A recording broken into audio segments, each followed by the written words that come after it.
Assalamualaikum warahmatullahi wabarakatuh. Kenalin, nama aku Ria Hayati. Di video kali ini aku mau sharing sama teman-teman semua terkait dengan ruang guru. Dia harus seperti itu logatnya. Jadi untuk share edukasi, sosialisasi sama siswa-siswa, kalau misalnya memang udah tatap muka juga harus seperti itu ya guys ya.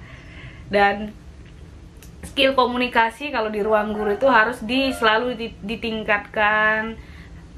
Kayak mana caranya si klien kita ataupun siswa kita, orang tua yang jadi konsumen kita gitu kan, yang mau beli produk ruang guru dengan menggunakan kode kita, itu harus menarik perhatian kita. Mereka itu harus kita itu harus menarik perhatian mereka gitu. Oke, di video kali ini aku mau sharing aja sama teman-teman. Kemarin beberapa komen di kolom komentar udah bilang kalau misalnya mereka itu apa ya, udah lulus gitu, alhamdulillah. Aku senang banget teman-teman bisa lulus kerja di ruang guru.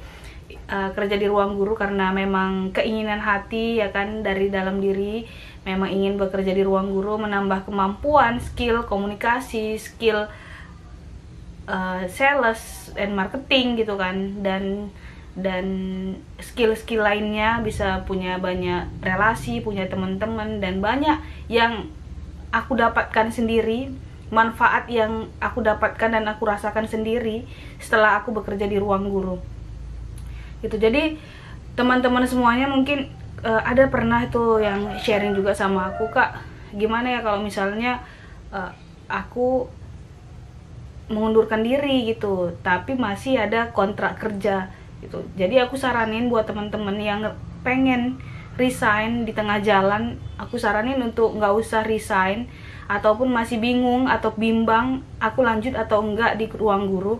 Rasaku itu, saran aku, kalian lanjut aja, kalian coba aja. Kalau misalnya kalian dikontrak 3 bulan itu nggak lama guys. 3 bulan kalian bisa dapat duit minimal 1 bulan itu kurang lebih 3 juta misalnya, atau 2,5 juta sesuai dengan UMK penempatan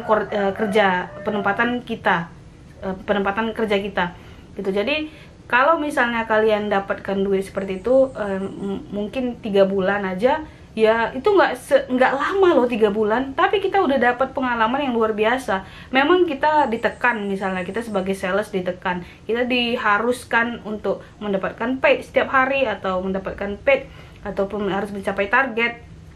Terus juga kita harus begini, harus role play, harus begitu gitu kan. Tapi semua proses yang kita lewati dan kita lalui selama 3 bulan itu memang betul-betul mengasah diri kita, mengasah kesabaran, mengasah kerja sama tim, mengasah keterampilan kita, mengasah komunikasi kita, bagaimana cara kita menyampaikan sesuatu, bagaimana cara kita orang bisa paham apa yang kita sampaikan gitu kan. Dari situ tuh betul-betul aku tuh merasa kayak setelah kerja di ruang guru, bukan cuma itu, skill perawatan seorang Ria Hayati juga mulai berawal dari kerja di ruang guru gitu guys. Jadi aku dulu itu orangnya nggak memperhatikan penampilan dan nggak terlalu ya biasa aja gitu. Tapi setelah kerja di ruang guru, kita itu diharuskan untuk tampil menarik, dan bukan berarti kita harus selalu cantik itu relatif ya, tapi bersih, wangi, menarik, dan enak dilihat, itu good looking gitu ya kan. Itu harus menjadi pribadi FEC ataupun OEC atau IEC gitu. Jadi dari semua banyaknya pengalaman yang aku rasakan, dan alhamdulillah aku juga kepikiran dari bekerja di ruang guru untuk mendirikan startup yang namanya @konselingkoi. Mungkin teman-teman semuanya bisa follow Instagramnya @konselingkoi. Di situ adalah konseling gratis dengan para ahli.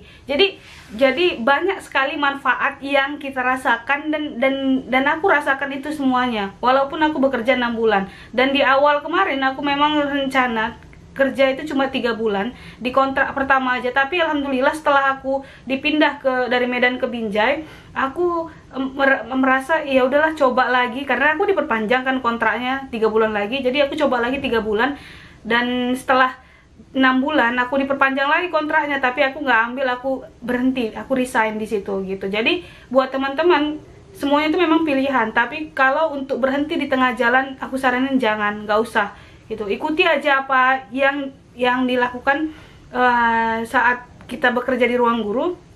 Apa yang diminta AM kita, ikuti aja terus selama kontrak kita habis. Itu nggak terasa. Jadi aku sampai kemarin itu menghitung 30 terakhir aku bekerja di ruang guru. Jadi 1 hari itu apa yang aku lakukan gitu, ketemu sama siapa, itu aku tulis, aku buat videonya. Dan alhamdulillah itu jadi kesan dan pesan yang menyenangkan buat aku. Mungkin bisa jadi pelajaran buat teman-teman semua yang pengen berhenti cepet-cepet ataupun mau resign gitu ya di tengah jalan. Aku saranin jangan, terusin dan gali terus kemampuan kalian di ruang guru. Mungkin itu aja. Assalamualaikum warahmatullahi wabarakatuh. Bye.